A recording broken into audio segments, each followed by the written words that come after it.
תמיד כשאתה נמצא בסיטואציה, אתה לא נשבר, אתה מרגיש את זה אחר כך, אתה מחיר.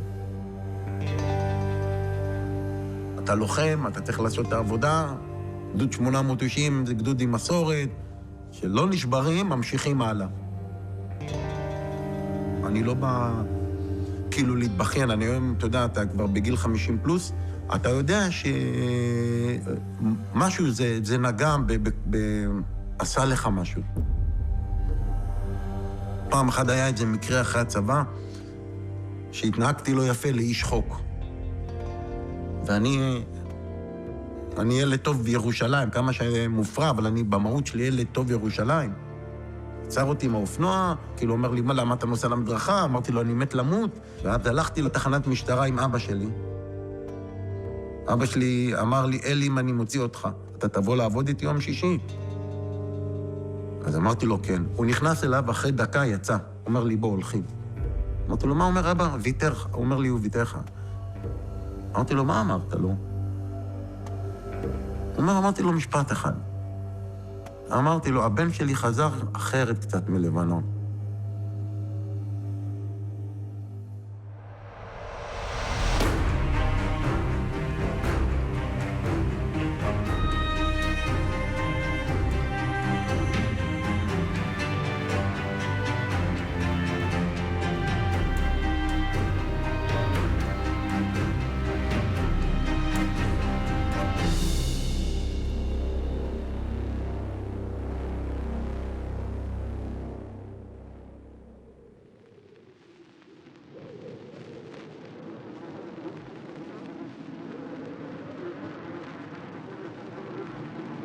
Saturday morning, a bunch of us decided to go out to Shatila.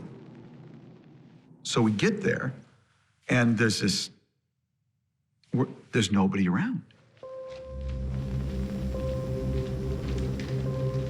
So we just walk in to the camp. First person I saw was an old man with a cane, and he had a bullet hole, big white beard and a bullet hole right in the side of his head. And they'd killed horses and animals, and just a lot of families just lined up on the wall and killed. And the bodies had bloated now because it happened over 2 days.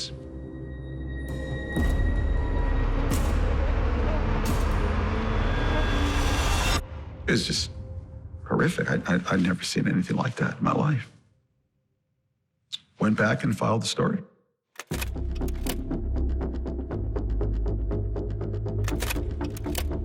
הדיווחים על הטבח מתפרסמים בתקשורת בכל העולם. In Beirut, the massacre which shocked the world. Les massacres dans les camps palestiniens de Sabra et Shatila. Ariel Sharon, der damalige israelische Verteidigungsminister. האצבע מאשימה מופנית לעבר ישראל, שאפשרה לטבח להתרחש בשטח שבשליטתה. שקר ראשון, בעומדו מעל דוכן הכנסת, אומר שר הביטחון. בתגובה לטבח, כ-400,000 אזרחים הפגינו נגד ממשלת ישראל בכיכר בתל אביב, במחאה הגדולה ביותר שידעה ישראל. כולם יודעים שזה שקר! הוא לא מסוגל לומר אמת בלי להסמיק! בעקבות לחץ של נשיא המדינה והציבור, נאלץ ראש הממשלה מנחם בגין להקים ועדת חקירה ממלכתית לחקירת האירועים בסברה ושתילה. 4 חודשים לאחר מכן קבעה הוועדה שלא נמצאו הוכחות למעורבות ישירה של צה"ל בטבח, אך מספר קציני צה"ל ידעו במהלך הטבח על קיומו, ולא פעלו בנחרצות מספקת להפסקתו. כתוצאה מהמלצות הוועדה, אריאל שרון נאלץ להתפטר מתפקידו, ונאסר עליו לכהן בעתיד כשר ביטחון. במשך שנים הטבח נשאר כתם בעברו של שרון, אותו הוא לא הצליח למחוק. אני לא מרגיש את עצמי יושב כאן כנאשם בפניך. אני חושב שמלחמת שלום הגליל הייתה מהמוצדקות במלחמות ישראל. מהמוצדקות ביותר במלחמות ישראל.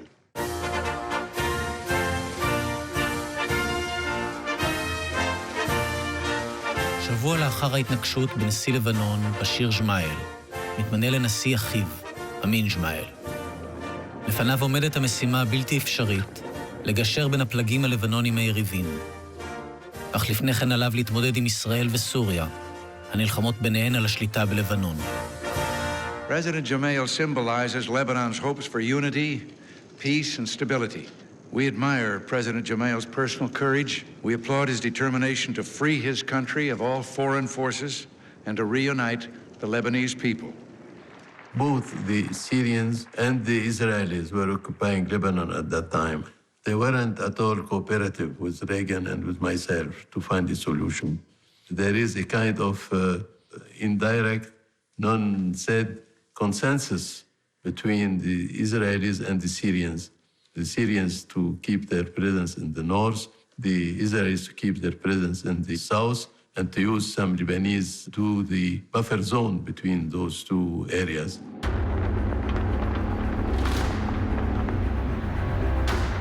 בעקבות הטבח בסברה ושתילה, הנשיא רייגן יוזם הקמת כוח רב-לאומי, ונחתים אמריקאים וצרפתים, אותם חיילים שעזבו את לבנון מספר שבועות קודם לכן, נשלחים חזרה לביירות כדי לשמור על יציבות השלטון ולמנוע מעשי טבח הדדיים.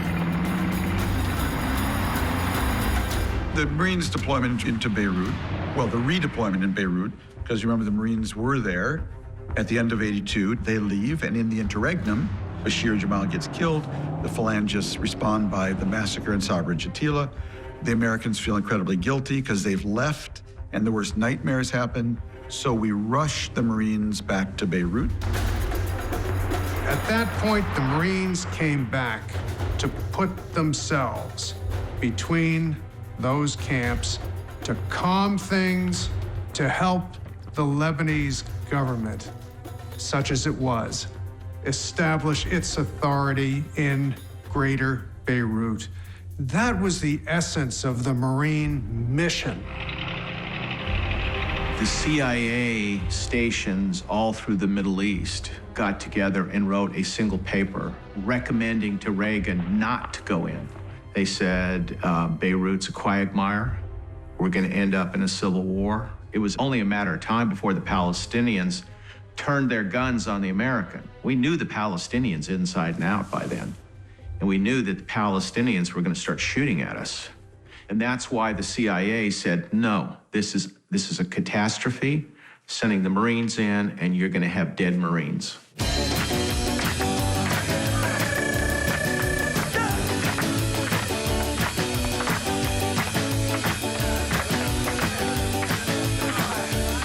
קבלת הפנים שחיכתה על הטנקים הישראלים, גם המרינס מתקבלים בלבנון בתשואות ובפרחים.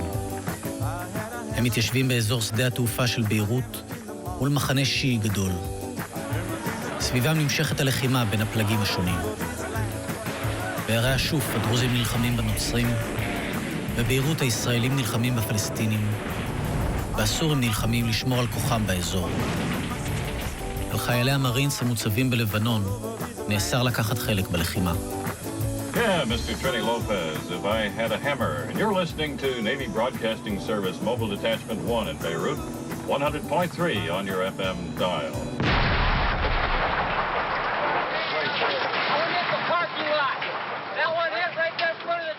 We were there shortly in August, I think is the first time we got shelled.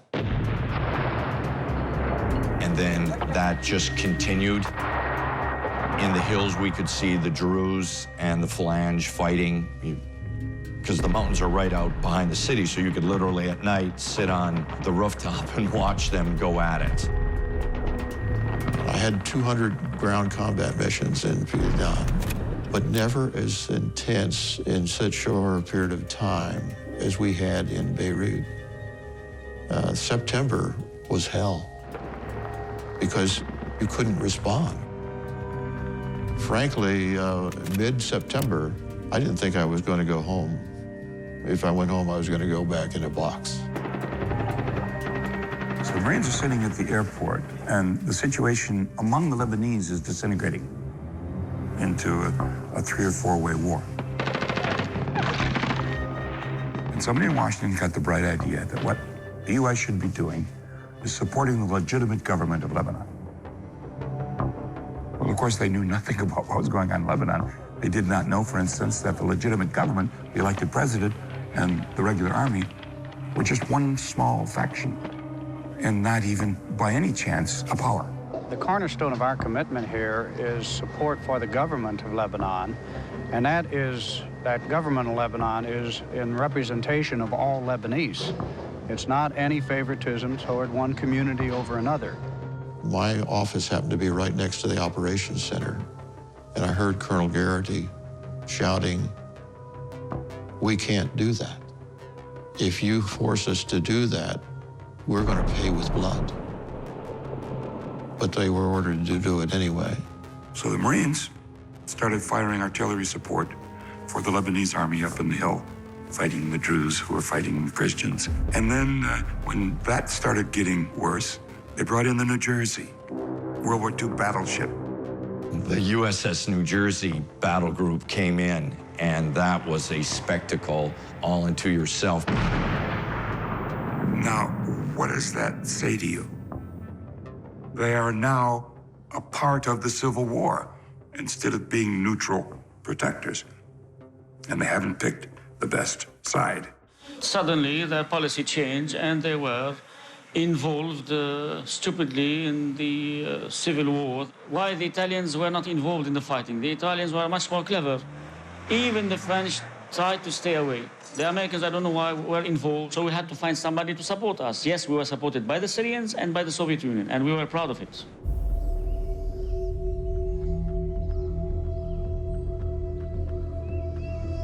ארצות הברית מעמיקה את מעורבותה בלחימה הפנימית בלבנון. ישראל מנגד מתמהמת בקבלת החלטות לגבי שהות חייליה בלבנון, וכוחותיה עדיין פרוסים בביירות ובדרום המדינה. להגיד שאורך הזמן שאנחנו פה, אם הוא בסדר או לא בסדר, ישפטו אחרים. אני חושב שצריך לעשות את העניין הזה. צריך לעשות את העניין הזה, לטפל בעניין הזה ולסיים את זה כמה שיותר מהר. איך לסיים את זה? נשאיר לחכמים יותר. אנחנו יושבים בלבנון עם תחושה מופרכת שאוטוטו הנוצרים יצליחו להחליף אותנו ויבנו צבא. שמע, עד היום אני זוכר הייתי מח"ט, אני יושב בלבנון, וארנס, שר ביטחון רציני מאוד, מהטובים שהיו לנו, מסתובב שמה, ולוקחים אותו לפלנגות הלבנוניות כדי להראות לו איך הם מתאמנים ואיך הם אוטוטות יחליפו אותנו שם. ואז אני כמח"ט חוצפן שואל אותו, תגיד, אתה יודע איך בלבנון מקימים חטיבת צנחנים? קונים 1,000 קומטות. זה הצבא. ואנחנו לא מבינים ולא יכולים להיכנס בין הפלנגות לבין הדרוזים ובין הנוצרים לגבי השיעים ובין השיעים לבין הסונים. ואם אנחנו לא יודעים את כל זה, אנחנו צריכים להסתלק. בסוף 82 כבר אין הרבה מחבלים במחנות הפליטים. אתה נכנס למחנה פליטים, אוכלוסיית הגיל בין 16 ל-40 לא קיימת. למעשה, נגמרה העבודה שם. לא היו פיגועים נגד מדינת ישראל, לא שלחו טילים, לא ירו, ממש לא. אנחנו נמצאים בלבנון רק בשביל להגן על חיילי צה"ל. ונשאלת השאלה, למה לא יוצאים? למה אנחנו לא מוסרים את המפתחות לידיים של המקומיים, וחלס, נגמר העניין. זה דומה, כל המהלך הזה נראה לי כמו מאמר בקזינו, כל ההסתבכות הזאת. קרולטה. שאתה כבר משקיע כל כך הרבה ולא יודע איך לצאת מזה. שם עוד $500, עוד $300. זה לא דולרים, זה חיים. זהו, זה העניין, שעכשיו משחקים פה בחיים ולא בכסף.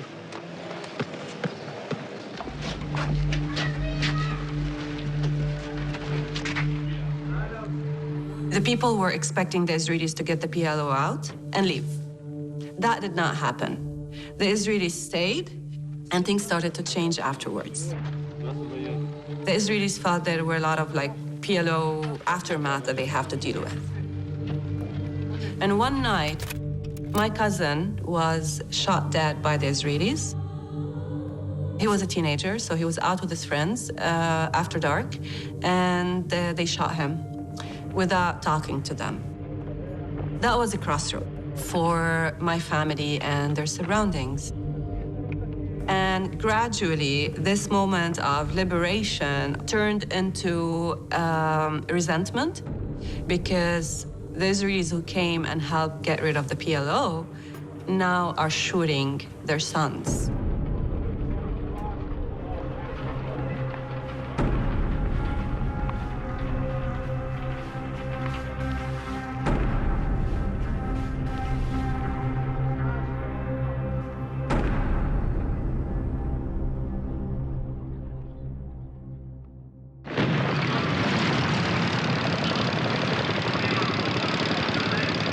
בעוד חיילי צה"ל פרוסים לאורך קווי הפסקת האש, ומחכים שממשלת ישראל תחזיר אותם הביתה.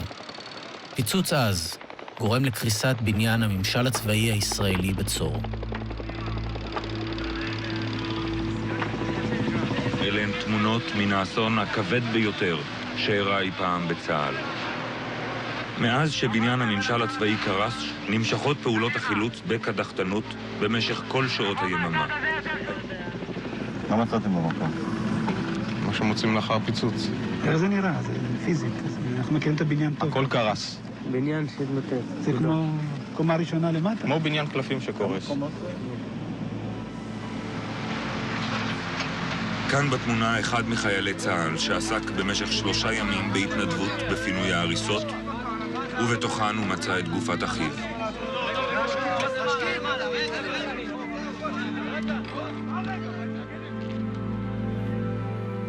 יותר מ-90 בני אדם נהרגו בפיצוץ. אנשי שב"כ, חיילי צה"ל ומג"ב, וגם 15 עצירים לבנונים. בישראל הוכרז יום אבל לאומי. למרות שבבניין ההרוס נמצאה מכונית לבנונית, ורגל של אדם לא מזוהה, בצה"ל סברו כי מדובר בתאונה, שנגרמה בגלל דליפת גז. חצי שנה מאוחר יותר, כבר היה ברור שמדובר בזן חדש של לחימה.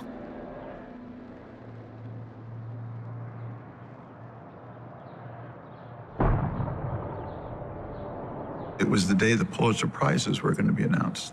It was a Monday. And my paper had nominated me. And so I was just sort of sitting around my office that afternoon listening to the BBC on something it's called a transistor radio. And a blast happened that was so powerful, it actually knocked the radio off my desk.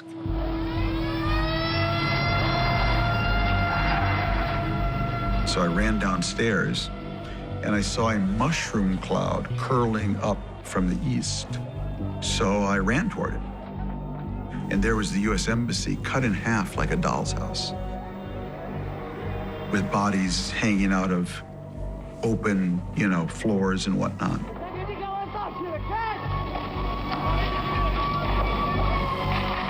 David, this is the worst attack there has ever been against the United States in the Middle East. The explosion at 1:05 this afternoon devastated the embassy here on the edge of the Mediterranean in West Beirut. We are told that more than 40 people are dead, between 80 and 100 wounded. I remember staggering around in the ruins a U.S. diplomat, and he said a man driving a truck drove up the front steps of the embassy into the lobby and blew himself up.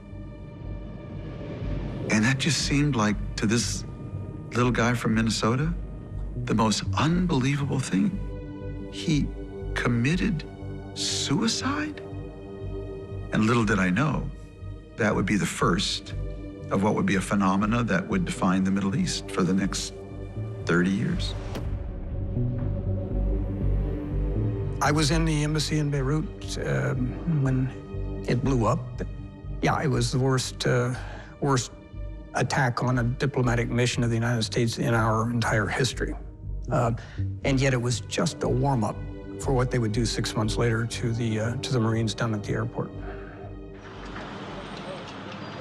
As a free people, we've never allowed intimidation to stop us from doing what we know to be right.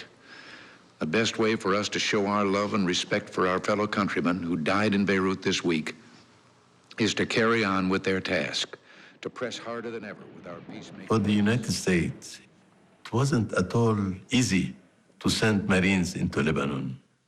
President Reagan really took this risk.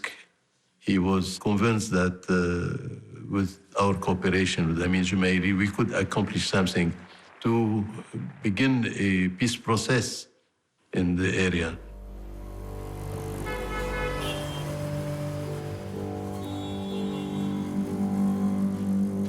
במאי 83, אמין ג'מאל חותם על הסכם שלום עם ישראל.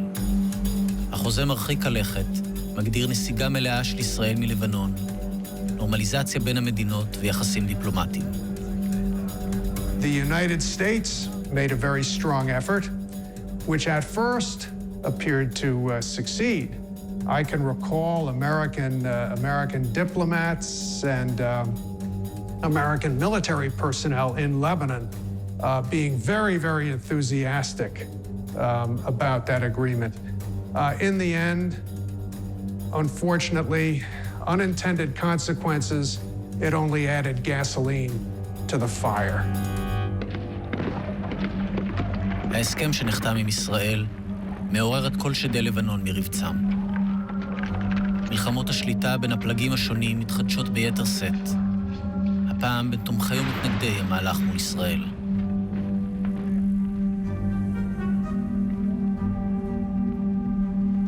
בריתות חדשות נחתמות ומופרות מדי חודש, וארצות הברית, שחוששת מהכאוס, מבקשת מישראל להמתין עם הנסיגה.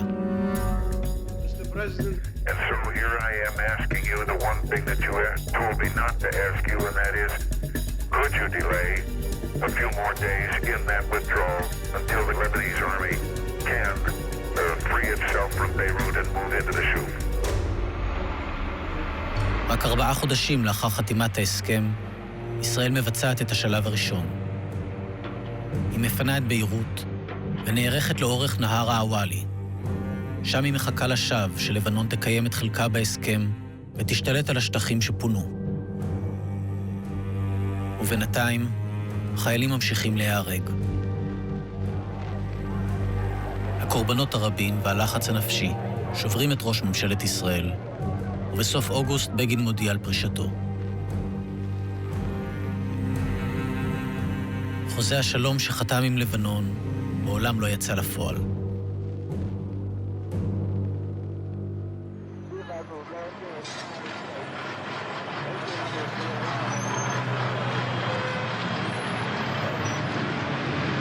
It was a Sunday, and we had just walked into the door of our intel space at 2nd Radio Battalion when the explosion happened, and it was like nothing I had ever been around. I was a 20-year-old kid from rural Minnesota.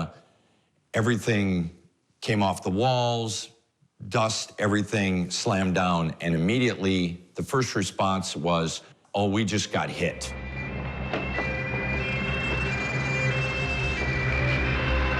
It was like what I would envision hell on earth to look like. There was, dust in the air. You could hear people screaming, wanting help, and us trying to dig through, and people digging through, trying to get them out.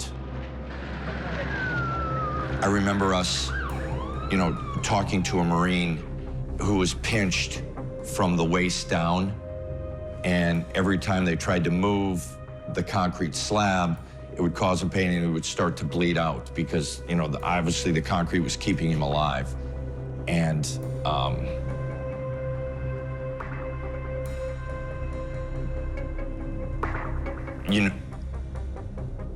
people that, Marines that you were friends with, that you're talking to, you're trying to tell them that it's going to be okay, it's going to be fine, we're going to get you out, when in the back of your head, there's no way we're getting you out, because you're impossible, you're pinched between the concrete, and it's pretty shitty.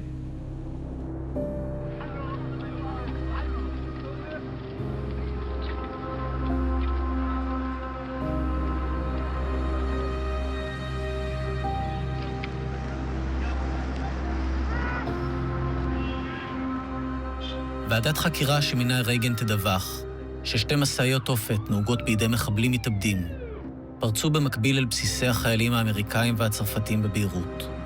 התפוצצו וגרמו למותם של 305 בני אדם, 241 חיילים אמריקאים, 58 חיילים צרפתים ו6 אזרחים לבנונים.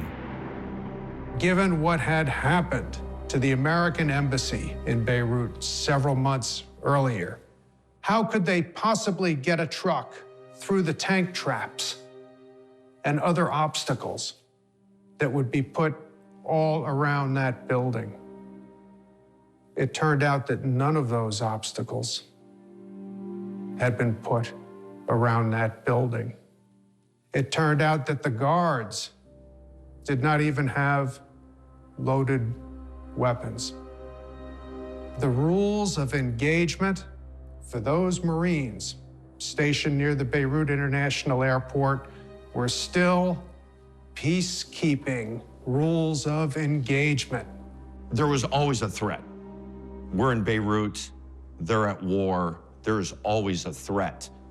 But the realization that they were gonna drive a car bomb in the parking lot, through the point, through the concertina wire, zigzag through and get inside the BLT headquarters is the same thought and concept that they're gonna fly 2 planes into the World Trade Center. It just doesn't seem plausible.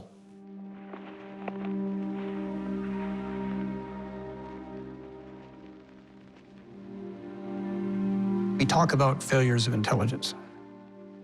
Those weren't failures of intelligence. Those were failures of imagination.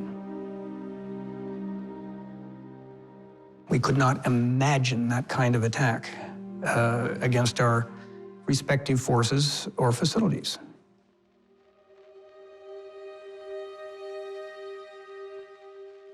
That was the kind of operation that the Palestinians could not even have dreamed of, let alone execute. But the new constellation brought a new power to the battlefield, and both Israel and the U.S. paid.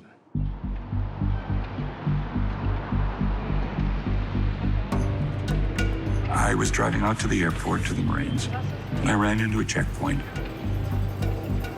Lebanon's a country of checkpoints. Any militia that sets up a checkpoint, that means they have presence. So I stop at this checkpoint, and I hand him my Amal press pass.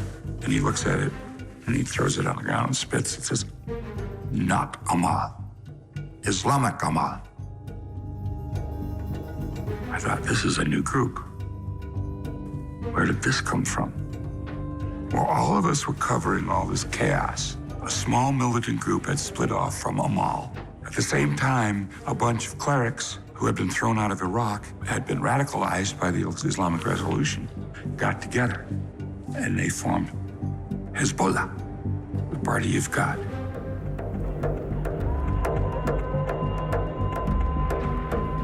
ב-83 ארגון חיזבאללה נמצא עדיין בשלבי התהוות.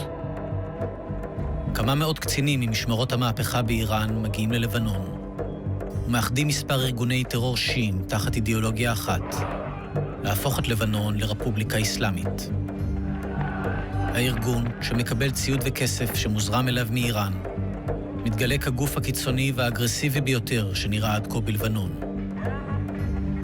That's when Hezbollah actually started to happen, and their rhetoric was built on 3 main pillars. The first thing they started is that we're going to liberate you from the Israelis. The Israelis liberated you from the PLO, we are going to liberate you from the Israelis. This is an occupation, we're going to liberate you, so liberation.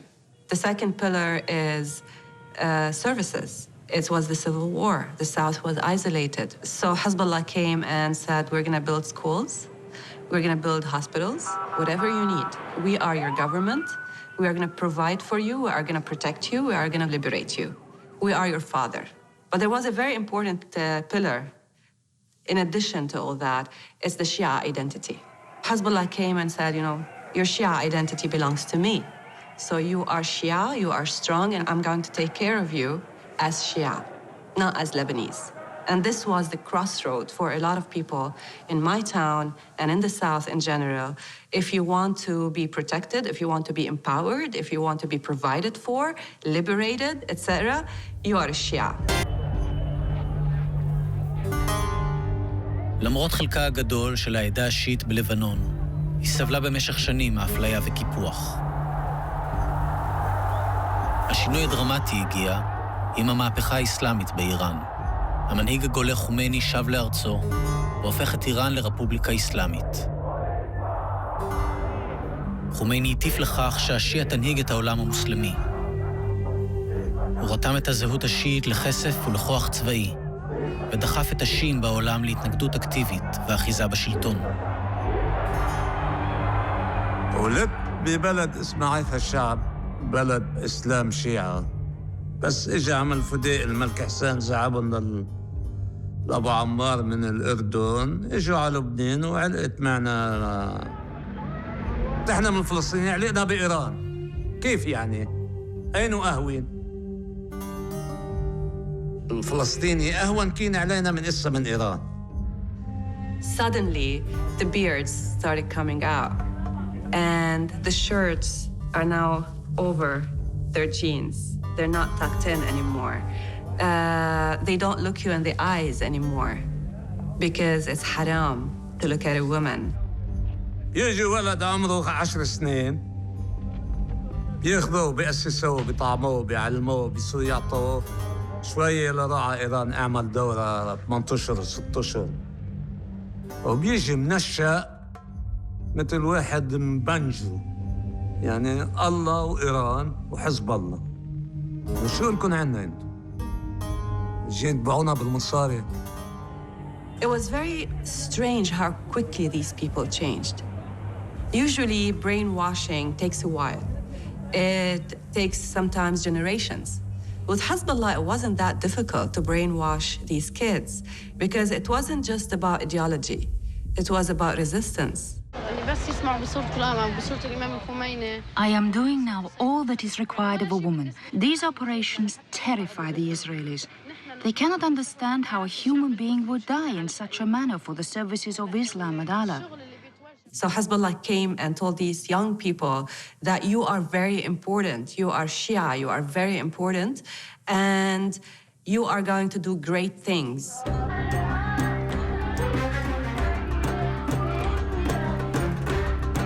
צריך לזכור שהשיעים המציאו את העניין של המתאבדים, מכיוון שהדם, שפיכת הדם, הוא בבסיס. אני ראיתי מאות אלפי אנשים הולכים ברחוב, והם מכים על עצמם עם סכינים ועם שרשראות, מכים את גופם, מרביצים לילדים שלהם, עם סכין גילוח שנמצאת בחיבור של האצבעות, מכים להם מכות על הראש, הראש זב דם, הם יודעים, נותנים מכה חלשה, לא לפגוע, אבל כן לפצוע את הנימים, הדם זורם, מלהיב אותם. ואני מדבר על מאות אלפי אנשים. בן אדם שרואה דבר כזה, אין לו שום בעיה להתאבד. אין לו בעיה לפוצץ את עצמו. זה לא משהו שהוא מפחד ממנו.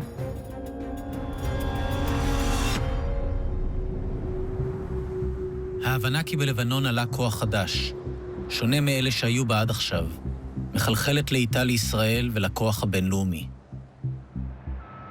שבועיים לאחר הפיגוע במגורי המרינס, פיצוץ נוסף מזעזע את העיר צור.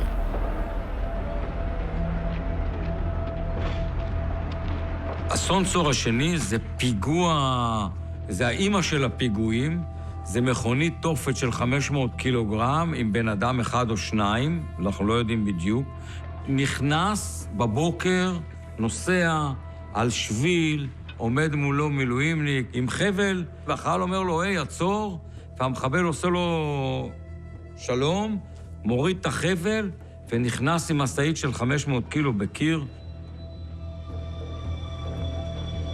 אבל אף אחד לא שאל את עצמו את השאלה, רגע, מה עכשיו קורה? מה זה? זה ברור שזה פיגוע.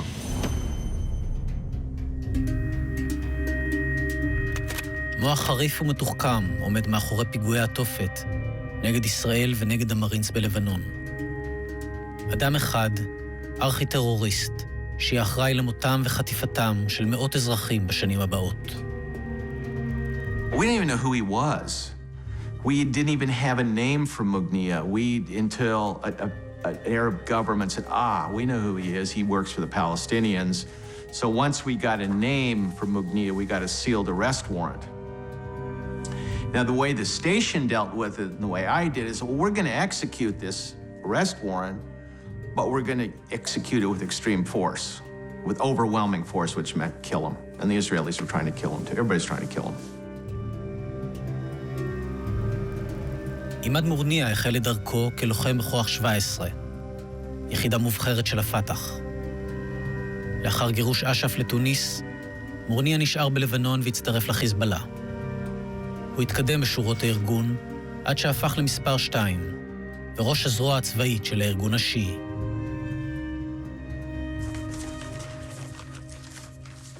Absolutely obsessed. I was absolutely obsessed. How did Imad Mughniya kill General Gerstein, shape charges? I mean, he is the guy that I was after for years. He was very bright, ruthless. He's been accused of masterminding blowing up the U.S. Embassy. I think he did. I've got enough pieces of this. I think he did. I mean, as weird as it sounds, I'm looking at these people in Hezbollah as professionals of the highest order. It's almost looking at as a surgeon who can do a particular heart surgery and nobody else in the world can do it. And this is how good these people were. So if you want to blow up an airplane in the air, even today, go to Tehran. מורניה מנהל מלחמת תודעה אכזרית, ועם הזמן הוא מפתח שיטות נוספות שיזעזעו את העולם המערבי. At the beginning, you know, my first few years in Lebanon, you could go anywhere you want, you could talk to anybody you wanted. Yeah, it was dangerous. You could get killed if you got into the wrong place. When Hezbollah started taking over the Bekaa, things were disintegrating. They were kidnapping Westerners. And my boss asked me in February if I wanted to leave or if I should leave. And I said, no, I'm going to stay. It's important. We need to cover it. I can do it. And I guess I shouldn't have said that. Because in March 16th, I was kidnapped. I went out to play tennis with a friend of mine. There was a sports club right next to my apartment. And I drove down to his place down the road. Pulled over to the side so he could get out, and he got out. And was standing there, tennis shorts with a racket in his hand when the car came back. And the men jumped out and put a gun in my ear and said, get out. And they shoved me down in the back of their car and drove me off into the gulag. All that is necessary is that Mr. Reagan and Mr. Bush, if he is elected, use their influence in a positive way, not a negative one, with those who are trying to find a way out of this terrible impasse. I gather there's been very The treatment was often rough. The guards were young, 18, 19, 20 years old. And suddenly they're placed in charge of these people that they consider their enemy. So these guys got to do pretty much what they wanted to do. And some of them wanted to beat on us, which they did. And some of them wanted to torture us, which they did, some of us. And they could generally be pretty nasty. Yesterday afternoon, my captors came in, brought some new clothes, and they said that I would be going home today. קרוב ל100 אזרחים זרים נחטפו בלבנון לצורכי מיקוח, בין השנים 82 עד 92. טרי אנדרסון היה השבוי האמריקאי האחרון ששוחרר, לאחר 6 שנים ו9 חודשים בשבי חיזבאללה. I was much more badly damaged, but I knew all of us were. All of us had to struggle readjusting. And it took me some years to even realize how badly damaged I was. In terms of communicating feelings and emotions. But you live with it. You go on.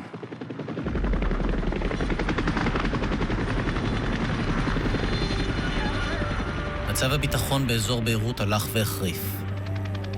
מכוניות תופת נוספות התפוצצו, עד שהנשיא רייגן הורה לכוחות ארצות הברית לעזוב את לבנון.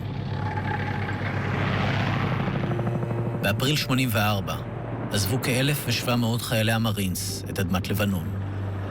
שבוע לאחר מכן עזבו גם הכוחות הצרפתים. הצבא החזק ביותר בעולם גורש מלבנון על ידי מיליציות גרילה, שמיירו לתפוס את המוצבים האמריקאים ולסמן את ניצחונם. We just wanted out. We were done in Lebanon. We didn't want to hear about Lebanon. We pulled the Marines back to our ships, said they're still here, they're just on board. We waited for attention to focus elsewhere, and then we sailed away.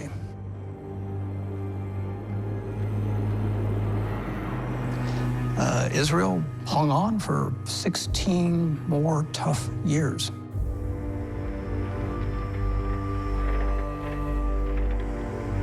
כמו ארצות הברית, גם ישראל מתפכחת מאשליותיה על השלטת סדר מדיני חדש בלבנון, והיא מחליטה להתרכז בהגנה על גבולה הצפוני בלבד. ביוני 85, כוחות צה"ל נסוגים לדרום לבנון, ויחד עם צד"ל מתמקמים ב30 מוצבים לאורך רצועת הביטחון. הרצועה, שרוחבה מספר קילומטרים, נמתחה לכל אורכו של גבולה הדרומי של לבנון. תפקידה להגן על יישובי צפון ישראל, וגם על כ-200,000 תושבי דרום לבנון, שחייהם תלויים מעכשיו בישראל.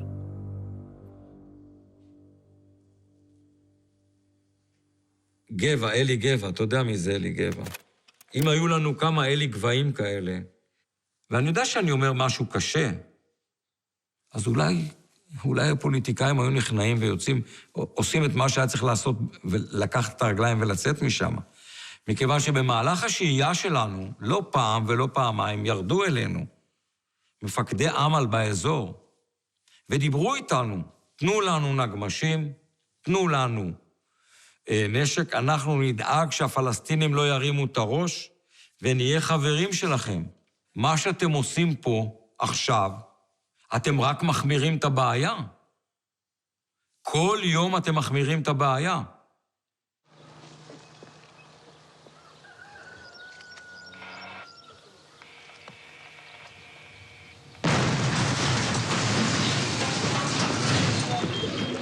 נענו בבוקר וסיר רגיל לפתיחת ציר. נענו עד 30-40 מטר בתנועה, כמו שצריך. פתאום בין הסלעים, זה היה שטח מסולם מאוד, צצו לנו שני מחבלים, התחבאו טוב בין הסלעים. במרחק של 5 מטר, 10 מטר, פתחו עלינו באש.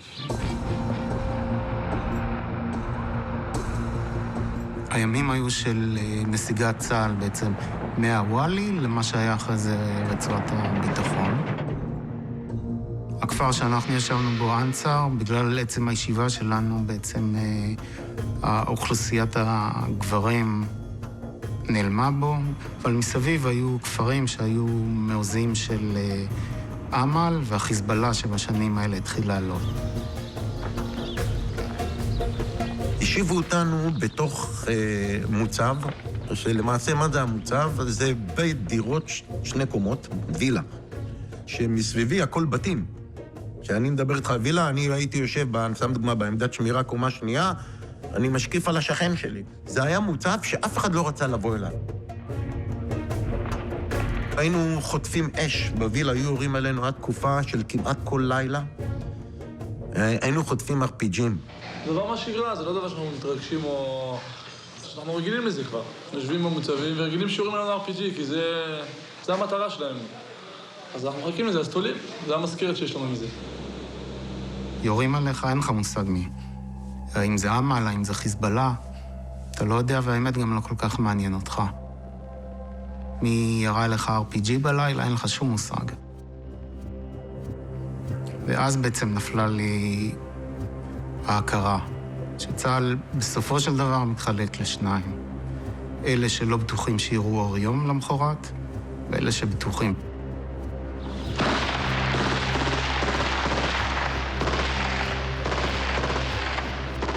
לא היינו ישנים. אני לא אשכח, תראה, גם ביום היה חשש. גם ביום היינו דוחים, אבל אתה יודע, תמיד הלילה, הוא זה מביא איתו את האופל. אני לא אשכח, כיבוי אורות מוחלט, גנרטור קטן, כמה מנורות קטנות בודדות כדי שלא יהיה אור. אני זוכר, היה לנו משמרת, אני קוראים לזה משמרת המוות, זה בין 9 עד 1, זה היה השעות של RPG.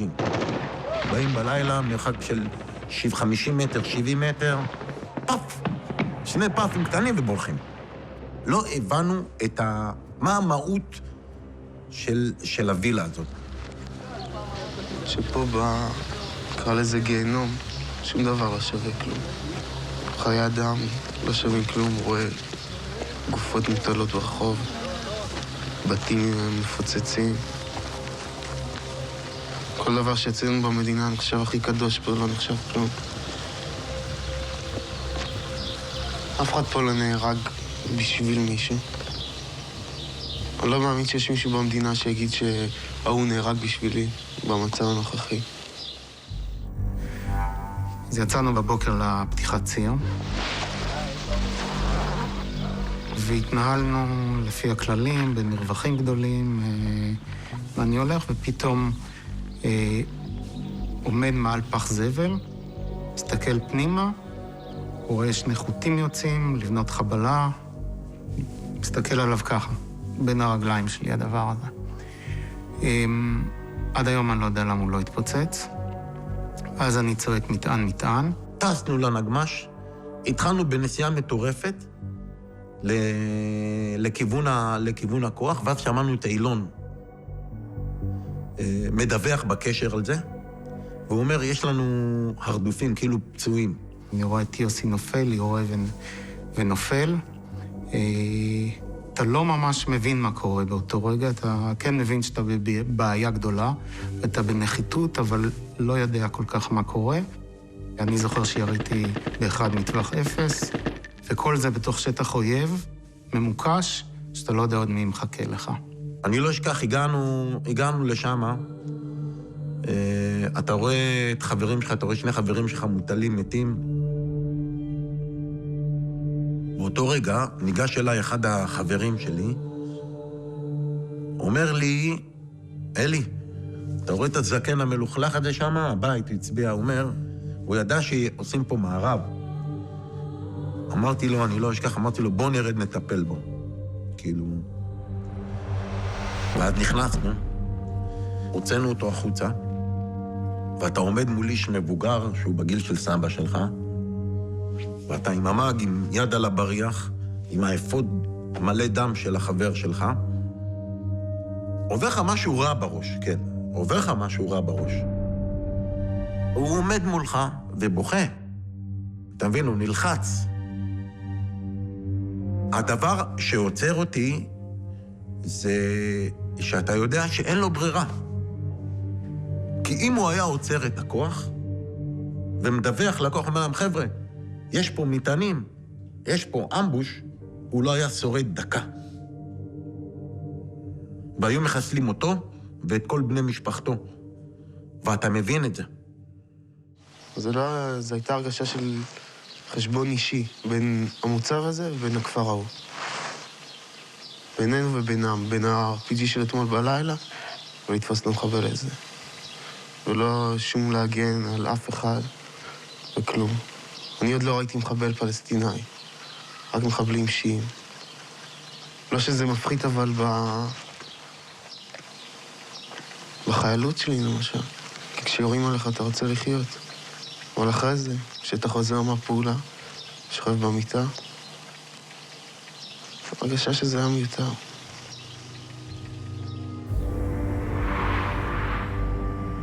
ישראל מתבצרת במוצבים לאורך רצועת הביטחון למשך שנים.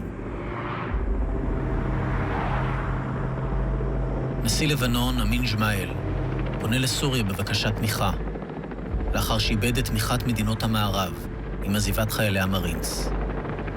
אסד שולח 7,500 חיילים לביירות, וכופה הפסקת אש של כל הפלגים בלבנון בהסכם טייף.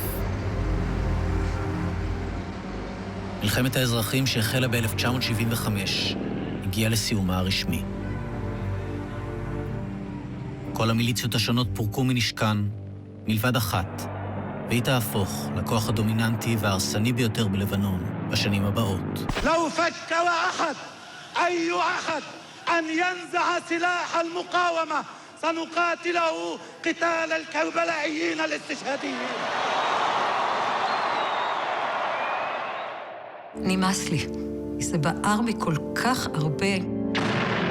וכל זה אוף דה רקורד, זה לא אוכל.